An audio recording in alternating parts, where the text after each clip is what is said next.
Hello, I'm Malcolm Gallagher, and you're watching the BV-TV network, coming to you from the UK studios of BizVision.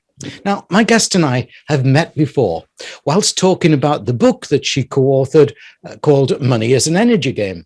Now, during the chat, I was drawn to her fantastic ability and knowledge of Feng Shui. Now, I know it's used in homes a lot, but I thought, let's find out if it can help a business. So let's go and talk to Feng Shui Connections expert. Let's say hello again to Margaret Donahue. Welcome, Margaret. Hello, Malcolm. It's really a pleasure to be back here today. Yeah, listen, I gave you both your names, you're Margaret and Peg, and I know you've used them both. Is for one for the weekend and the other for during the week, or? No, one is for legal reasons, Margaret. I'm Margaret Mary. My mother was Margaret Mary. Her mother was Margaret Mary. And so that is illegal. And Peg is just more familiar. It's softer. It's not as... Okay, so what are we today, Peg or Margaret? We can be Margaret. You're comfortable with Margaret. All right. We'll go with the British version. I know. Yes. It's much more, And also, it's Feng Shui. Is it? Right. Yes. Feng Shui. I like that. Yes. I like that. Margaret, I'm delighted you've kindly returned as a guest, and even more delighted you're going to reveal us how Feng Shui, is it Feng Shui or Feng Shui? Feng Shui. Think of it as SHWAY, and FUNGSHUI. Oh, well, so the phonetic spelling. Got it. And how it can apply to businesses. So absolutely. I've managed that bit, haven't I? Viewers and listeners, I'm talking to Margaret in three parts. First, I'll ask her Malcolm's silly question. What is Feng Shui? Then in part two, I'll ask her how it impacts a business. You see, I'm calming it down, Did you notice that? Calming down. And in part three, we'll discuss some steps you can take in your business to create good Feng Shui. So, Margaret, let's move into part one of my chat for you. I know it may sound like a silly Malcolm question, but what is Feng Shui? It's not a silly question at all.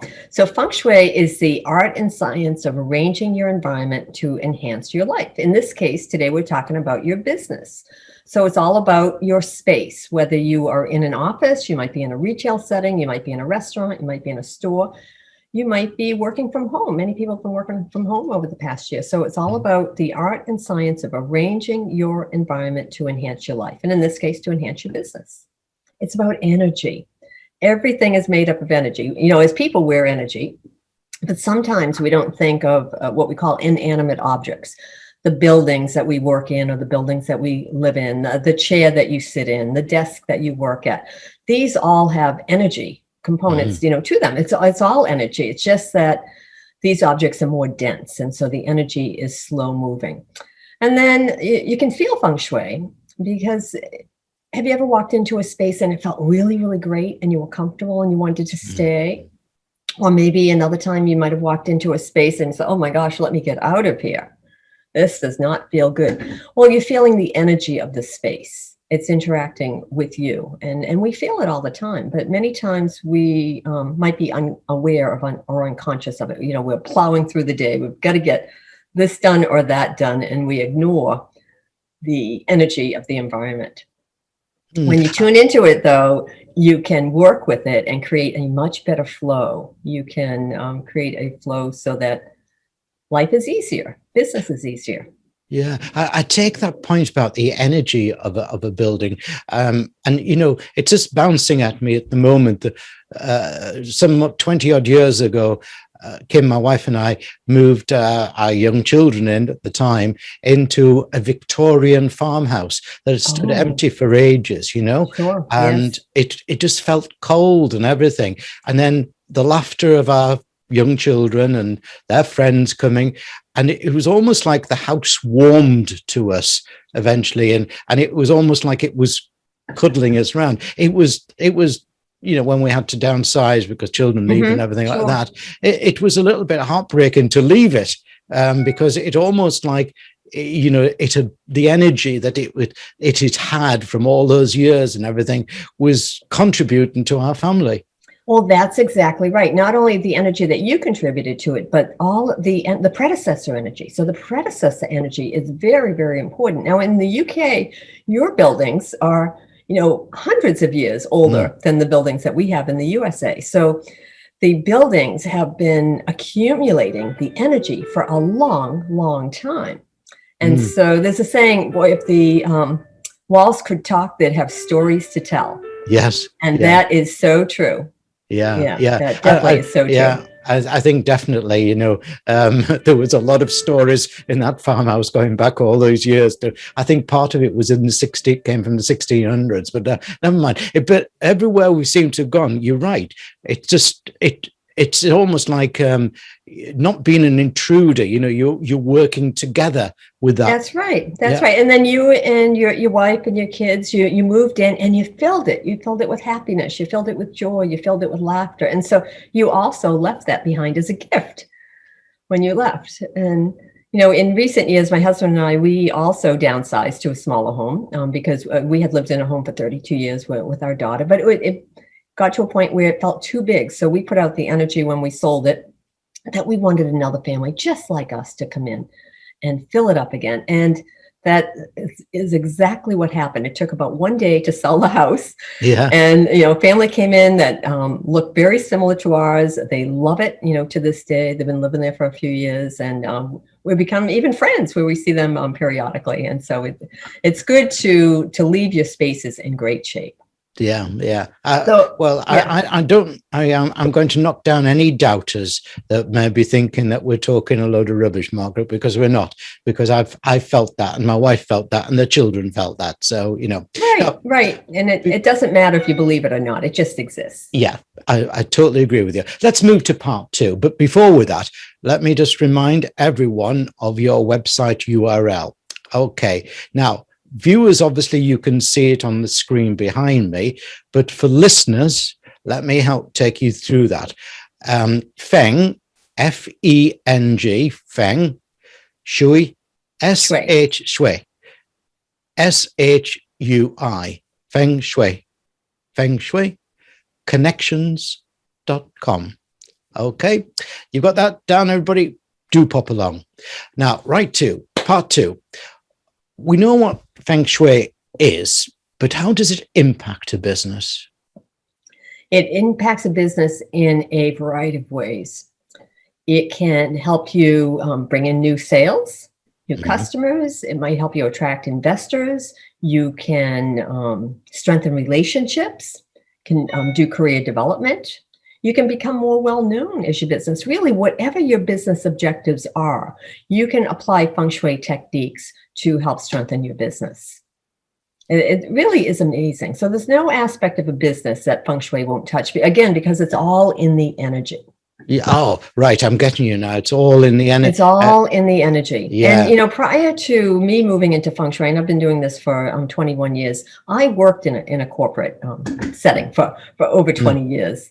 And I didn't have the terminology for Feng Shui at the time, but I knew I had an innate sense that our environment is really, really important. So I always made sure that my office was nice and neat and it looked good and felt great. And also the teams that I worked in. And then eventually it became a corporate rule, a corporate guideline. Neatness became a corporate value in our company, which was awesome.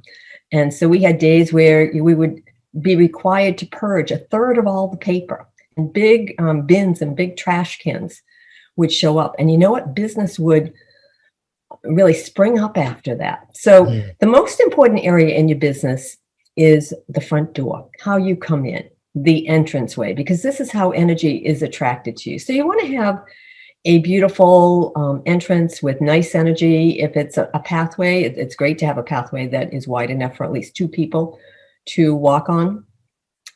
If for a business, signage is really important. So if you want people to locate you at a physical location, have clear signage, or if you're on the web, have clear directions as to how to arrive. And when you come in, you want to come in with a door that is working, working well, that it opens fully. Sometimes, both in businesses and homes, the doors don't open all the way, or they might be, not be in great condition. They might, need some more paint, or, maybe there's a squeak there. Get all those things that are annoying out of the way. So what's that immediately saying to somebody? That seems to me that it's saying that this business is not very good at maintenance, for example. This business is not very welcoming because I'm having to almost force my way into it. Am I thinking there correctly? Yes, absolutely. Or they don't care. They don't care enough to be attentive to these details, these small details. Yeah, I do like that point. Sorry, Margaret, that you about the clear desk policy, because I do try that myself, and sometimes it's a bit hard because you've had a long day and then I'll do that tomorrow. Yes, but yes. My wife Kim taught me about that, and because she'd worked in some corporates that was the policy, and if you didn't do it, you got your knuckles rapped. Yes. So with desks, so let's talk about desks. So desks are the best when they are in what we call the command or the power position. And this really goes for everybody, not just the CEO of a business. Everybody should be in a position of strength to contribute to that business. So position of strength is where you have some solid support behind you, you have open space in front, and you can see the door, but you're not sitting directly in front of the door. If you're sitting directly in front of the door, you can get hit with an onslaught of energy, and that can be, too much. And that can cause a lot of anxiety and unrest in a business as well. So everybody can sit in a position of strength. If you can't put your desk in a command position, you can use a mirror so that you can see the door. And this could just be a small mirror. And there's also another layer that goes a bit deeper. And this is sitting in one of your best directions, facing one of your best directions. So there's a quick formula, an easy formula that I can give it to anybody who asks, or you can find it on the web or in any Feng Shui books, to figure out your 4 best directions. So if you're not sitting in a command position, perhaps you can sit in one of your best directions. And if you can do both, sit in a command position and sitting one of your best directions, that gives you more power and more strength there as well. Right. Excellent. Yeah.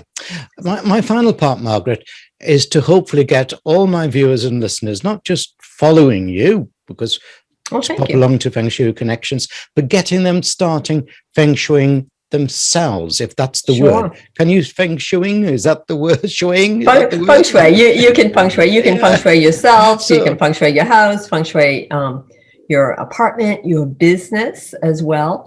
So in your business, so suppose you're working from home. Yeah. And you say, well, I'm not in a business, so it doesn't matter. But it does matter. Wherever you are matters. So look at the energy around you. Look at the path that you are taking into your office every day. Is it free of obstructions? Look around your office. Desks. I like to get organized. Before I finish at the end of the day, I'll write my to-do list for the next day and organize things so that I'm coming in to start at a clear desk.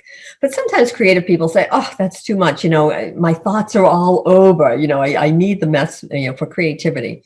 Well, that's all fine and good, but at least once a week then, tidy things up and bring some organization to it, because it will slow down the stress and the chaos that you might be feeling all around you.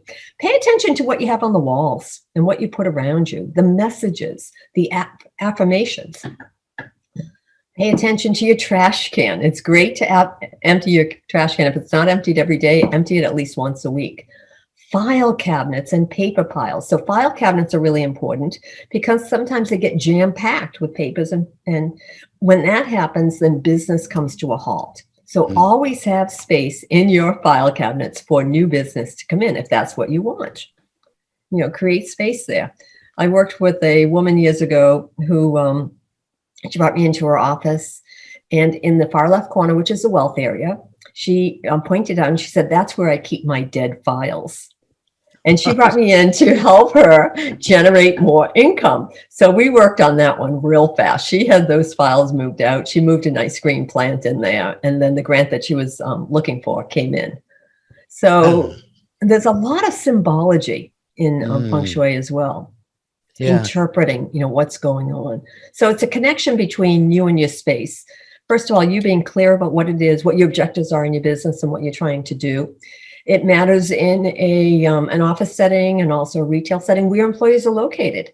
That back left corner relates to, then this is the back left from the entrance you come in, it relates to wealth and prosperity. So that's a great, that's a power position. That's a great space for a CEO. Say that corner again. From when you come into your business or your office, the back left, the furthest left corner. Furthest left, right. The furthest left. So that is what we call the wealth position.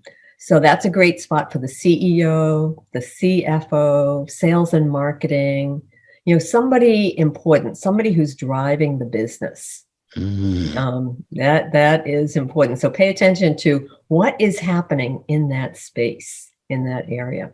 And we put a symbolic map of life issues called the Bagua. And I'll place one of these on my website so that, anybody going there can take a look and get further information to help people out. But all of your business issues are encoded in your space. And for me, it's really fun to work with people in business because it's like solving a puzzle. And I love helping people to be successful. Now we're sitting, you're talking to me from your home office. Yes, I am. How have you Feng Shui that? Well, I actually work in what's called a loft office. So you're seeing my real office. I took down my virtual background for you. I said I might as well be the real thing here. So I have a lovely live plant in back of me. I have a tapestry. This is one of the French tapestries. It's called All of Her Desires. Right. So that is very meaningful to me as well. In front of me, I look out to I actually have 3 skylights. And so they look out to nature. I live in the mountains and lakes, and so there are trees all around me. So right now I'm just looking out at green trees all day. And when I was on previously, I had showed you I had a virtual window because I love that window. It's a big round window. It's probably 5 or 6 feet in diameter. It is divided into a grid of 8. It reminds me of the Bagua, and it's just all green trees outside. So sometimes I'll use that. I'm looking out over the garden, and that just reminds me that I've got to cut the grass. Oh, there you go. Or you could have somebody to cut the grass, hire somebody to do it for you. So having open space in front is really important because it's that open space that helps to bring the energy in for additional business, for new business, for stimulation, for ideas, for creativity. If your space is chock full of stuff, again, you're slowing that energy down. So it goes well beyond clutter. Get rid of the clutter. So clutter is anything you don't use or you don't love. But then the subtleties and the messages that you are putting into your space make a big difference also. I have to make a confession, Margaret. You did tell me about this when we were talking about your book. Yes. And I immediately came in and I did a clear out. That's awesome. I did. It's fabulous. So you had advance notice. Yeah, but I can't remember where I've put everything now. Do you miss it? Nope, that's the thing. That's the indication that you probably don't need it. You've got it. It was just cluttering up. And there is something good about decluttering, isn't it? There is something that freshens you up, and it is so freeing. It is so freeing. So actually can be a strategy.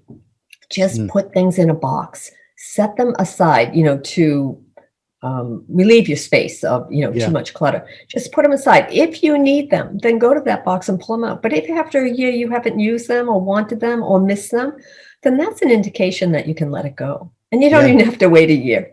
If you know that you're not going to use it and you really don't love it, let it go. But things that are questionable, what happens is all of your energy is encoded in your space, but as well as your possessions, even your clothes. And so this is why it can be very challenging for people to let go of things, because we have this emotional connection. Yeah, I've got to tell you, I got a really good bonus from doing what you said, because I cleared out some pieces of equipment we've never been using, and we sold them on Facebook. So that's awesome. That's awesome. See, you made money from it. I'd got money coming in. Yes.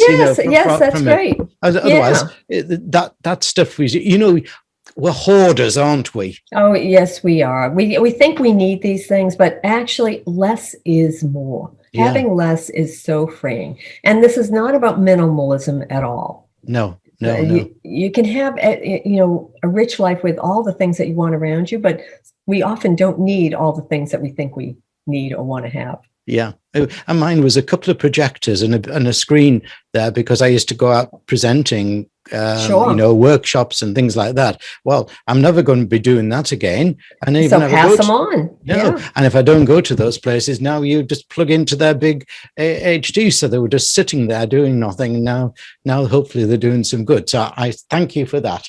I thank You're you for that. welcome. You're welcome. Yeah. And I really, actually, with the technology, everything has gotten smaller. yes. And so it's amazing. Here I'm in the States, you're in the UK, and we're able to chat easily, back and forth. But It's wonderful. We yeah, can it keep is amazing. we'll keep meeting and we'll keep going to see how keep people are doing their feng shui. And I hope people. I'm going to encourage viewers and listeners to let us know if they've had similar results from Margaret's advice as I've had. Yep. So don't forget to drop me a line. You know how to do it, mg@bizvision.co.uk, or go onto the BizVision or the BV-TV site. Peg. Yeah. Yes. And I would say, do take steps to create good feng shui and good energy for yourself every day, because your life will be so much easier and to get through. You have fewer obstacles and many more successes and much more happiness. Yeah. So it's just really a way of life. Yeah. I have to say, I was a doubter at first because, lots of things come out, but I'm not a doubter any longer. Oh, that's great. Yeah. That's great. So straight after this interview, I'm going to do some more feng shui of the studio because I think I missed that far left corner there, Okay. Yeah. And I'll give you another hint, the front right. So you're standing at your doorway and go to your right, the front right. That is what we know is helpful people in travel. So it's about the right people coming into your life at the right time. No, so in your business, many of your helpful people would be your guests like me, coming onto your show. That's where all the books for my guests are. Isn't that amazing? So your intuition has kicked in. Something like that, yeah. Yes. Keep following your intuition. Yes. Watch out, by the way, viewers and listeners, for a much calmer interviews from BV-TV in the moment. I'm much calmer. Are you going to start on Margaret's suggestions for your business? Don't forget to tell us. We'll look forward to hearing about them, won't we, Margaret? Absolutely. Many thanks from Feng Shui Connections.com to Margaret Donahue. And do something every day to create good feng shui in your life and create good energy wherever you go. I love it. Thank you. You're welcome. Thank you.